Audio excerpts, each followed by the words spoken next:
we will come to the, originally in the morning, we still have like three papers left. So we're now from, maybe, I will let Willie to, introduce the author. Yeah, we do have three authors for the morning session. So next let's welcome the Callum Altham, who is a PhD candidate from the Hill University in the north of England, and his work focuses on the use of different learning technologies for the analysis of medical imagery. His recent focus and PhD thesis will center on the early detection of the Parkinson's disease, dementia, through the variety of different medical imaging modalities. So Callum Altham will present the paper titled "Early Detection of Parkinson's Disease Dementia Using Dual-Sided Multi-Scale Convolutional Neural Network," in short, DSMS-CNN. Wait a second, let me.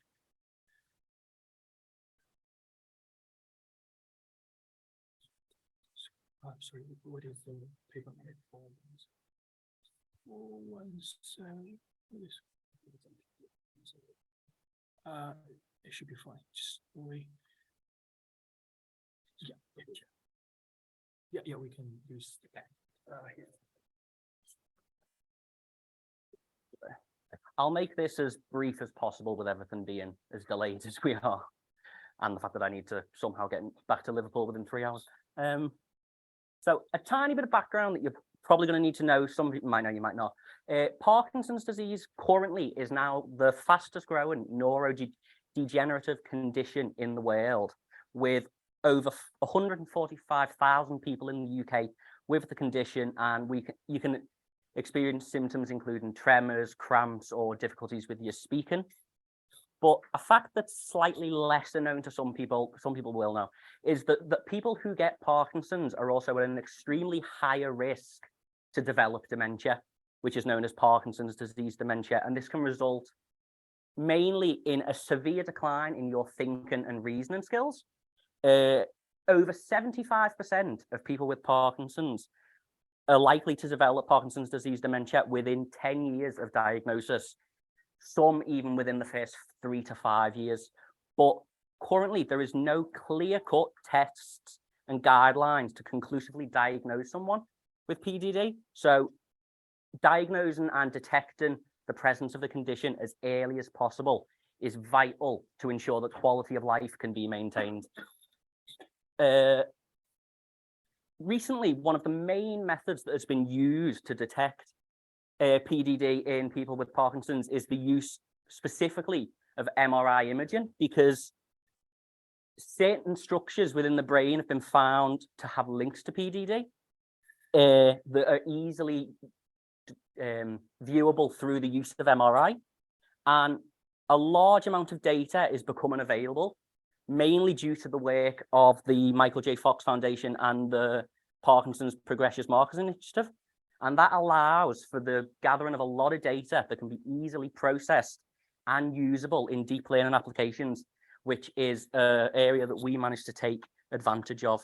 So the main work that we're basing our study on was the measurement of the volume of a region within the middle of the brain, known as the CBF, has been shown to atrophy in Parkinson's disease sufferers as they develop dementia, with these specific 4 regions, the red, blue, and green regions, showing a high degree of potential for identifying cognitive impairment and the switch from cognitive impairment to severe and full-blown dementia.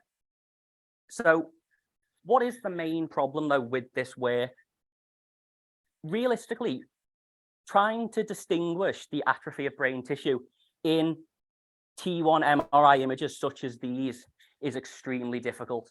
It requires the use of a lot of statistical analysis to extract and find these regions and measure the volume or the tissue structure exactly. And since regions such as this fall on both hemispheres of the brain, it's difficult to analyze the entire region at once without including a large amount of unneeded data. So to try and address this, we made use of what we call a dual-sided convolutional neural network approach that can aim to classify such a small region that's even smaller than this, using both hemispheres of the brain at the same time without needing this extra information that can cause issues and confusion. And as well as we created a full process for the automatic pre-processing, classification, and diagnosis of the potential development of this PDD in Parkinson's patients at an early stage.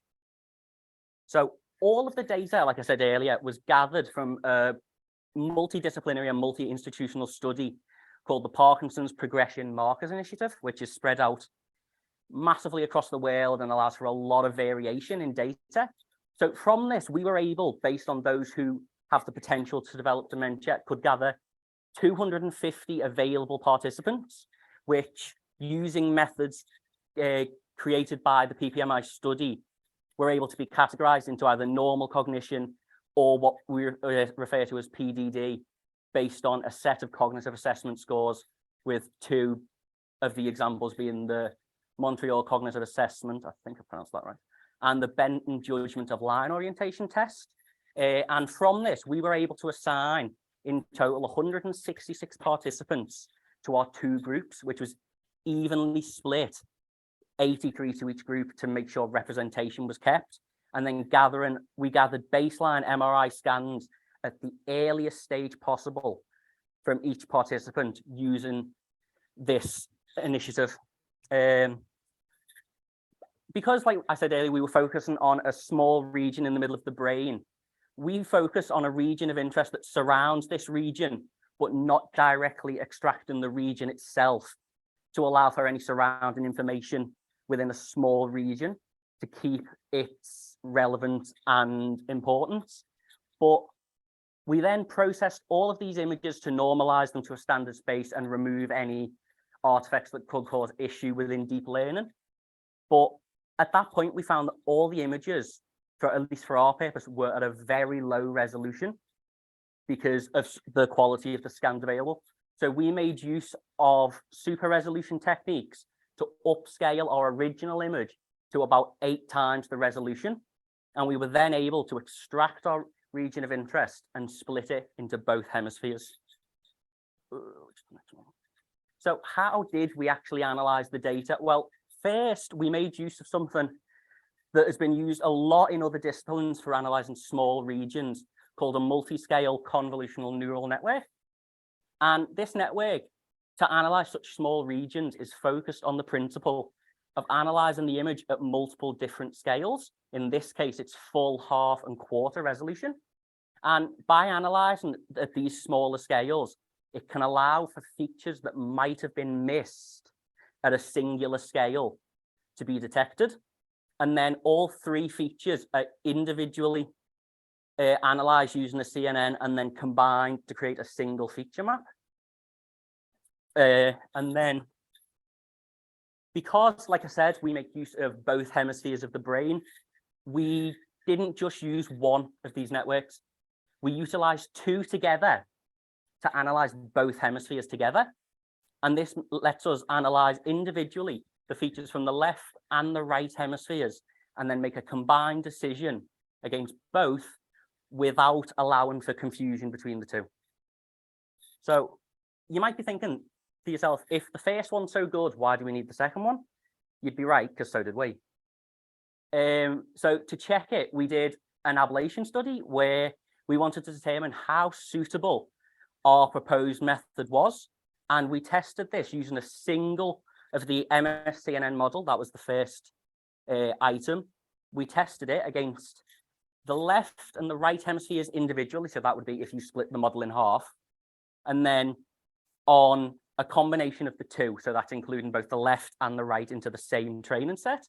And we found that if you perform it on a singular hemisphere, we get considerably consistent and higher results. But the minute you try and combine both together, you get problems. And we lose at least, this is a conservative estimate, at least 5% in terms of the ability of the model to correctly predict cases.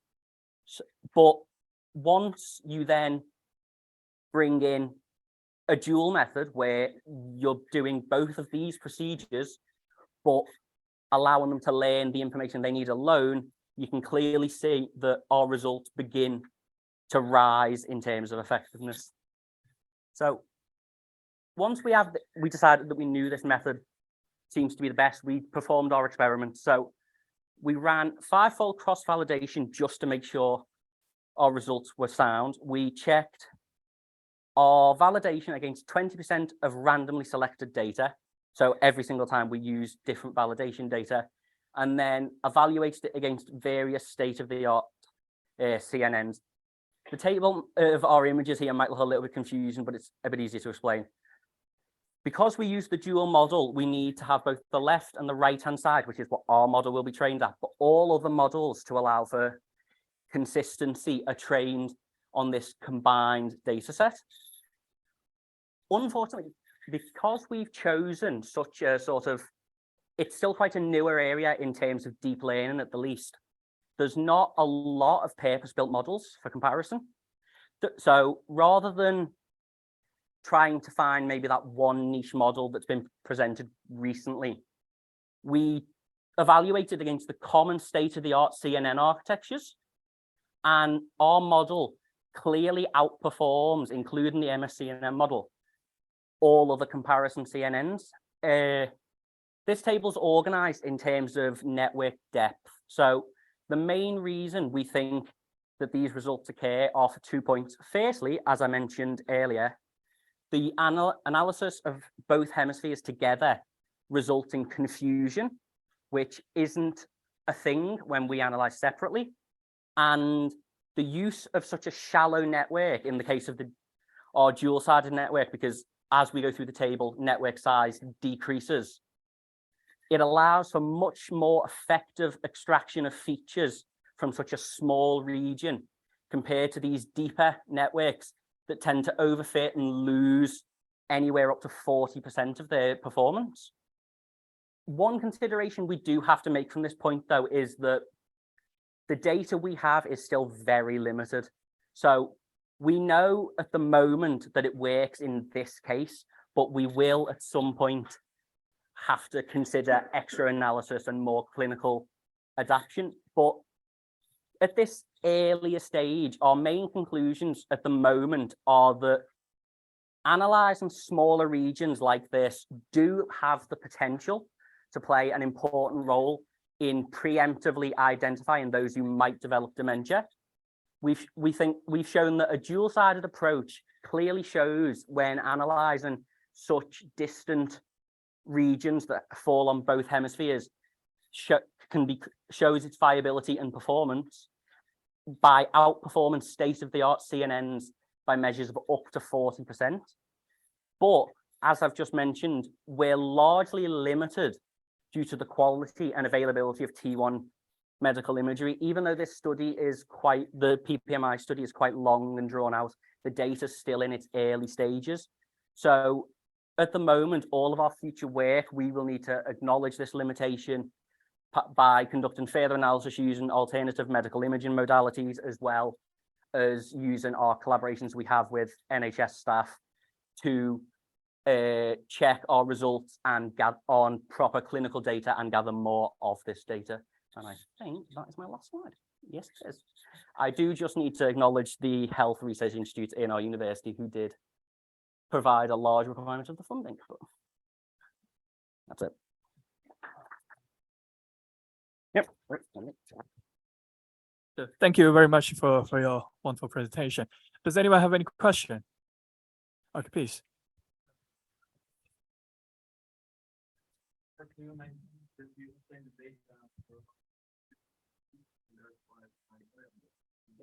It was from one study that collects from a lot of universities. Yeah. I just want to ask if you did some kind of visualization data before you start. A large, because the institute we gathered from, I can go to here.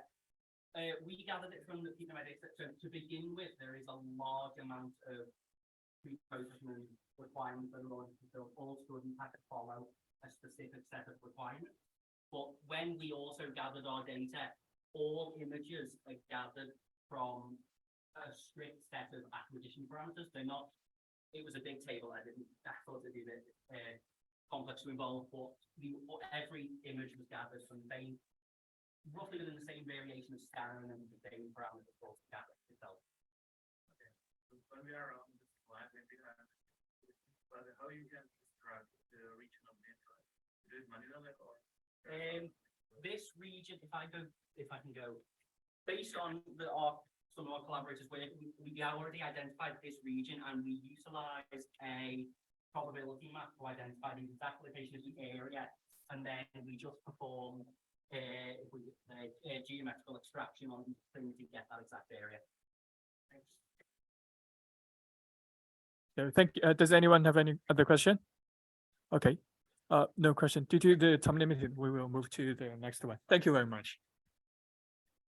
Okay, so next will be Jenna Situho, who received a B.Eng in the biomedical engineering from the University of Kent in 2021, where she is currently pursuing her PhD. She is a member of the newly founded mechanical engineering group in the School of Engineering. Her research interests include the mechatronic and control, software robotics, intelligent algorithms for navigation adapted to the human autonomy and augmented reality for the surgery. She's keen advocate for the gender equality, bridging the gender gap through her extensive work for the WES University Group Board, as well as the IEEE Women in the Census Committee. The title of her paper is Augmented Reality Application for the Image-Guided Robotic Interventions using Deep Learning Algorithms.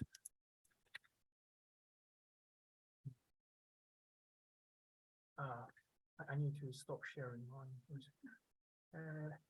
Now we should be able to share the screen.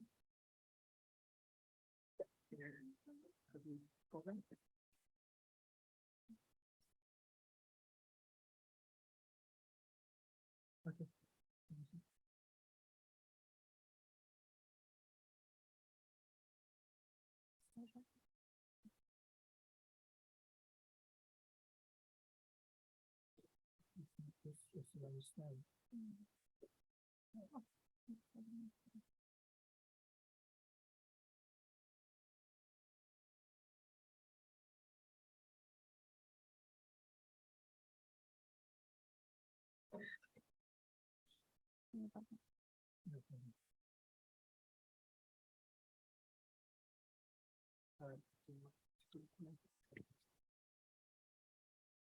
Sorry, it's just one few seconds.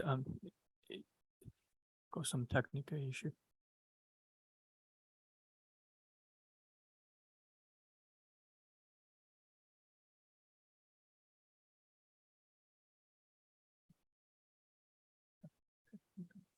They are able to